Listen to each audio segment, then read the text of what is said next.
Hello students, কেমন আছো তোমরা? আজকের ভিডিওতে ভয়েস চেঞ্জ নিয়ে আলোচনা করব। তো ভয়েস চেঞ্জ বাচ্য পরিবর্তন। ভয়েস দুই রকমের হয়ে থাকে, অ্যাক্টিভ ভয়েস এবং প্যাসিভ ভয়েস। যখন কোনো কাজ সাবজেক্ট নিজেই করে তখন ভার্বের অ্যাক্টিভ ভয়েস হয়। আবার যখন সাবজেক্ট ভার্বের কাজ নিজে না করে নিষ্ক্রিয় থাকে তখন তা প্যাসিভ ভয়েস হয়। চলো আমরা দেখে নিই কী করে ভয়েস চেঞ্জ করতে হয়। ভয়েস চেঞ্জের নিয়মগুলো আমরা এক এক করে আলোচনা করব।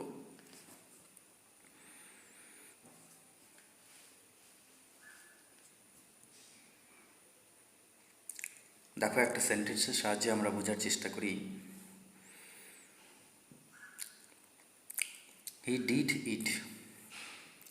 এখানটায় হি সাবজেক্ট, ডিড হচ্ছে ভার্ব, ইট হচ্ছে অবজেক্ট। এখানটায় সাবজেক্ট ভার্বের অ্যাকশন অর্থাৎ ভার্বের কাজটি নিজেই করেছে, হি ডিড ইট, অথবা এটা অ্যাক্টিভ ভয়েসে রয়েছে। পরে দেখো, ইট ওয়াজ ডান বাই হিম। এখানটায় subject it, was done by হিম, অর্থাৎ ভার্বের যে কাজ সেই কাজটি সাবজেক্ট নিজে করেনি, নিষ্ক্রিয় থেকেছে, তার দ্বারা কাজটি হয়েছে, অর্থাৎ অবজেক্টের দ্বারা কাজটি হয়েছে। অ্যাক্টিভ থেকে প্যাসিভ ভয়েস করার সময় অবজেক্ট সাবজেক্ট হয় এবং সাবজেক্ট অবজেক্ট হয়। মেইন ভার্বের থার্ড ফর্ম অর্থাৎ পাস্ট পার্টিসিপল ফর্ম বসাতে হয়। মেইন ভার্বের থার্ড ফর্মের পূর্বে বি ভার্বের অ্যাপ্রোপ্রিয়েট ফর্ম অর্থাৎ টেন্স অনুযায়ী অ্যাপ্রোপ্রিয়েট ফর্ম বসাতে হয়। অবজেক্টের পূর্বে প্রিপোজিশন বাই বসাতে হয়। ভয়েস চেঞ্জের সময় প্রোনাউন্সগুলোর চেঞ্জ হয়ে যায়। আই থাকলে মি হয়, উই থাকলে আজ হয়, ইউ থাকলে কোনো চেঞ্জ হয় না, ইউ হয়। হি থাকলে হিম হয়, সি থাকলে হার হয়, দে থাকলে দেম হয়, ইট থাকলেও কোনো চেঞ্জ হয় না। ভয়েস চেঞ্জের অত্যন্ত গুরুত্বপূর্ণ পার্ট হচ্ছে বি ভার্বের বিভিন্ন ফর্ম এর ব্যবহার, অর্থাৎ টেন্স অনুযায়ী বি ভার্বের বিভিন্ন ফর্মের ব্যবহার। এখানে একটি চার্টের সাহায্যে সেটা তুলে ধরা হলো। দেখো, প্রেজেন্ট টেন্সে, প্রেজেন্ট সিম্পল প্রেজেন্ট টেন্সে এম ইজ আর বসে, কন্টিনিউয়াসে am is are plus being বসে। পারফেক্ট টেন্সে, প্রেজেন্ট পারফেক্ট টেন্সে হ্যাভ হ্যাজ প্লাস সঙ্গে বিন যুক্ত হয়। পাস্ট টেন্সে, সিম্পল পাস্টে ওয়াজ অথবা ওয়ার বসে। পাস্ট কন্টিনিউয়াসে ওয়াজ অথবা ওয়ার তার সঙ্গে বিইং যুক্ত হয়। পাস্ট পারফেক্ট টেন্সে হ্যাড তার সঙ্গে বিন যুক্ত হয়। ফিউচার টেন্সে, সিম্পল ফিউচারে শ্যাল অথবা উইল তার সঙ্গে বি যুক্ত হয়। ফিউচার কন্টিনিউয়াসের ব্যবহার নেই, অর্থাৎ ভয়েস চেঞ্জ হয় না। ফিউচার পারফেক্টে শ্যাল অথবা উইল বসবে, তার সঙ্গে হ্যাভ বিন বসাতে হয়। এবারে অ্যাসার্টিভ সেন্টেন্সে ভয়েস চেঞ্জ কী করে করতে হয়, অর্থাৎ অ্যাক্টিভ থেকে প্যাসিভ ভয়েস কী করে করতে হয় তা আমরা উদাহরণের সাহায্যে বোঝার চেষ্টা করি। প্রথমেই সিম্পল প্রেজেন্ট টেন্স। দেখো, আই ডু দি ওয়ার্ক। এখানটায় I subject, do verb, the work হচ্ছে অবজেক্ট, অ্যাক্টিভ ভয়েসে রয়েছে। প্যাসিভ ভয়েসে দেখো, দি ওয়ার্ক অর্থাৎ অবজেক্ট সাবজেক্ট হয়ে গেল এখানটায়। সিম্পল প্রেজেন্ট টেন্সে তারপরে বি ভার্ব বসাতে হবে, এম ইজ আর এর মধ্যে একটি বসবে, অর্থাৎ এখানটায় যেহেতু subject third person singular number সে কারণে ইজ বসেছে। তারপর মেইন ভার্বের 3 নম্বর ফর্ম অর্থাৎ পাস্ট পার্টিসিপল ফর্ম বসানো হয়েছে, ডান বসানো হয়েছে। তারপর প্রিপোজিশন বাই, এরপরে সাবজেক্ট অবজেক্ট হয়ে বসেছে, অর্থাৎ আই থাকলে মি হবে, মি বসেছে, অর্থাৎ কী হলো, the work is done by me, passive. পরের এক্সাম্পলটি দেখো, উই ডু দি ওয়ার্ক, একইভাবে করে the work is done by us. You do the work, প্যাসিভে হবে the work is done by you. He does the work, এখানটায় subject third person singular number হওয়ায় ভার্বের শেষে এস যুক্ত হয়েছে। He does the work is done by him. পরের example দেখো, শি ডাজ দ্য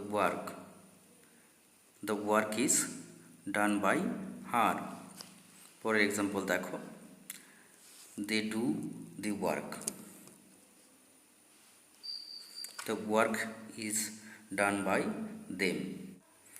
এবারে প্রেজেন্ট কন্টিনিউয়াস টেন্স দেখো, I am doing the work, এখানটায় দি ওয়ার্ক অবজেক্ট, আমরা সাবজেক্ট করব প্যাসিভ ভয়েসে দি ওয়ার্ক। তারপরে আমরা বি ভার্বের form present form am is are এর মধ্যে যেহেতু থার্ড পারসন সিঙ্গুলার নাম্বার সে কারণে ইজ বসানো হয়েছে। তারপরে বিং বসানো হয়েছে। তারপরে ভার্বের 3 নম্বর ফর্ম অর্থাৎ past participle form of the verb done বসানো হয়েছে, প্রিপোজিশন বাই, তারপর সাবজেক্ট অবজেক্ট হয়ে মি বসেছে। The work is being done by me. পরের এক্সাম্পল দেখো, he is doing the work, একইভাবে the work is being done by him. পরের example দেখো,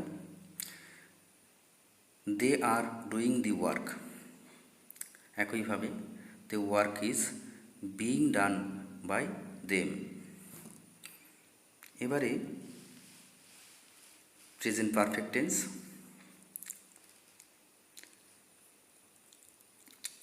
এক নম্বর এক্সাম্পল দেখো, I have done the work, এখানে অবজেক্ট সাবজেক্ট করা হয়েছে দ্য ওয়ার্ক, তারপরে হ্যাজ বিন বসানো হয়েছে, তারপরে ভার্বের 3 নম্বর form past participle form preposition by, তারপর সাবজেক্ট অবজেক্ট হয়ে বসেছে বাই মি, অতএব the work has been done by me. পরের এক্সাম্পল দেখো, he has done the work, the work has been done by him.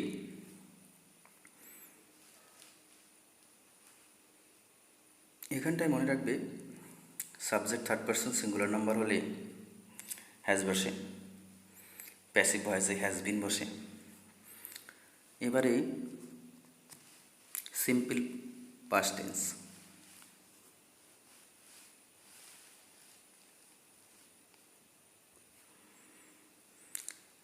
I did the work, এখানটা I subject, did verb, the work object. প্যাসিভে the work was done by me, the work object subject হয়ে বসেছে। Simple পাস্টে be ভার্বের past form was অথবা ওয়ারের মধ্যে was বসেছে, তারপর ভার্বের 3 নম্বর ফর্ম বসেছে, প্রিপোজিশন বাই, তারপরে সাবজেক্ট অবজেক্ট হয়ে বসেছে। পরের এক্সাম্পল দেখো, হি ডিড দ্য ওয়ার্ক, একইভাবে the work was done by him. পরের এক্সাম্পল দেখো, পরের টেন্স আমরা চলে যাই past continuous tense. I was doing the work. আমরা অবজেক্টকে সাবজেক্ট করব প্যাসিভে, দ্য ওয়ার্ক, তারপরে ওয়াজ বিং বসানো হয়েছে, ওয়াজ বিং ওয়ার বিং এর মধ্যে ওয়াজ বিং বসানো হয়েছে, যেহেতু subject third person singular number. তারপর ভার্বের 3 নম্বর ফর্ম, প্রিপোজিশন বাই, তারপর সাবজেক্ট অবজেক্ট হয়ে বসেছে, অর্থাৎ the work the work was being done by me. পরের এক্সাম্পল দেখো, they were doing the work, প্যাসিভে, the work was being done by them. এবারে past perfect tense. I had done the work. The work had been done by me. For example, देखो, he had done the work. The work had been done by him. এবারে simple future tense দেখো, example দেখো, I shall do the work. একইভাবে করে object subject হয়েছে, তারপর will be বসানো হয়েছে, তারপর V3 প্রিপোজিশন বাই, তারপরে অবজেক্ট, অর্থাৎ the work will be done by me. পরের এক্সাম্পল দেখো, he will do the work. The work will be done by him. এবারে ফিউচার পারফেক্ট টেন্স দেখো, I shall have done the work. Passive form দেখো, the work will have been done by me. পরের example দেখো, he will have done the work, passive, the work will have been done by him. অতএব বিভিন্ন টেন্সে শুধুমাত্র অক্সিলারিজগুলো change হচ্ছে, আর বাকি সকল নিয়ম একই থাকছে। আমরা পরবর্তী ভিডিওয়ে আরও এক্সাম্পলের সাহায্যে আমরা অ্যাসার্টিভ সেন্টেন্স আরও ভালো করে বোঝার চেষ্টা করব। কোথাও যদি তোমাদের বুঝতে অসুবিধা হয়ে থাকে তাহলে তোমরা কমেন্ট করো।